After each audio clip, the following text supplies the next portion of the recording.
ఆవిడ నన్ను 2 ప్రశ్నలు అడిగారు నేను వాళ్ళ ఇంటికి వెళ్ళినప్పుడు. అందులో ఒకటి, పువ్వులు రేకులు కింద విడదీసి పూజ చెయ్యవచ్చా అని అడిగారు.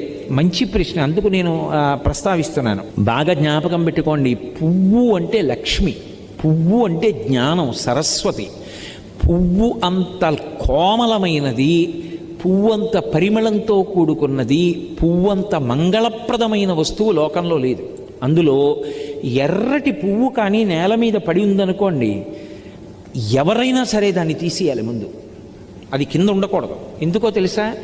ఎర్ర పువ్వు కింద పడి సువాసిని కానీ ఎవ్వరూ తొక్కకూడదు, సువాసిని ప్రత్యేకించి తొక్కకూడదు. ఎందుకంటే అది సౌభాగ్య వస్తువు ఎర్ర పువ్వు. అందుకని వెనక ఎవరైనా తొక్కుతారేమోనని వెంటనే తీసేసి ఏ చెట్టు మొదట్లోనో పెట్టేయాలి. అంత పరమ పవిత్రమైనటువంటి పువ్వులు పూజ చేయడానికి నీ దగ్గర సరిపోయినన్ని లేకపోతే